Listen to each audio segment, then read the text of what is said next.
사이코패스 구분법. 오늘은 사이코패스에 대해 알아볼게요.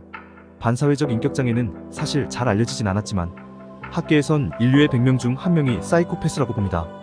꼭 살인을 저지르고 감옥에 가지 않더라도 비범죄형 사이코패스도 우리 주위에 상당히 많다는 얘기죠. 이들은 평범한 사람들의 일상에 숨어들어 일반인인 척 살아가고 있습니다.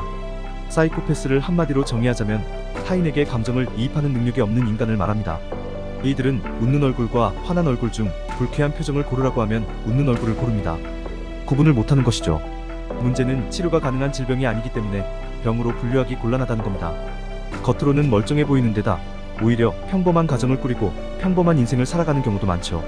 하지만 이들은 타인에 대한 이해와 공감 능력이 현저히 떨어지기 때문에 그들이 우리를 이용하거나 피해를 입힐 경우 대처할 방법이 마땅히 없다는 것입니다. 연인 관계에서 이들을 사귄다면 상대방을 무척 사랑하는 척하지만 실제로는 아무 감정이 없으며 단순히 성욕이나 경제적인 이득을 위하는 것일 수도 있습니다. 어쩌면 우리의 가장 가까운 친구나 직장 동료, 가족일 수도 있습니다. 그래서 그들을 알아보는 방법을 몇 가지 알려드릴게요. 첫 번째, 정서적인 반응이 정상인지 살펴보아야 합니다. 사이코패스들은 타인에 대한 공감 능력이 없기 때문에 정서적인 반응이 연극일 가능성이 높죠. 누군가의 부상이나 사고, 죽음처럼 부정적인 사건이 발생했을 때의 반응을 살펴보세요. 그 사건들의 피해자보다 자신을 먼저 생각하거나 깊은 감정이 느껴지지 않는다면 의심해보아야 합니다. 두 번째, 속을 알 수 없으며 비밀이 많고 진실하지 않은지 살펴보세요. 배우들이 여러 역할들을 수행하는 것처럼 사이코패스들은 사람들에게 좋은 인상을 주려고 노력합니다. 그래야 그들을 자신이 원하는 대로 조정하거나 이용해서 이득을 취할 수 있기 때문이죠. 그들은 자신이 거창한 존재라고 생각하는 성향이 있습니다.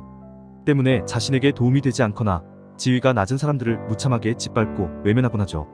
그런 사건들이 밝혀지는 걸 겁내기 때문에 비밀이 많고 속을 알 수 없으며 진실하지 않습니다.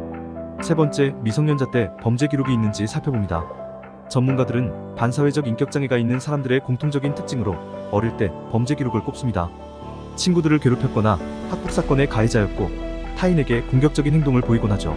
성인이 되어서도 변함이 없지만 사건을 일으키면 어떻게 되는지를 학습을 통해 알게 되어서 참는 것일 뿐. 만약 사이코패스가 의심스럽다면 그가 어린 시절을 어떻게 보냈는지 확인해보세요. 네 번째, 일반적인 윤리관과 도덕관을 가지고 있는지 살펴볼 필요가 있습니다. 사이코패스가 의심되는 사람이 마냥 양심적인 면모를 보인다면 아닐 가능성이 높습니다.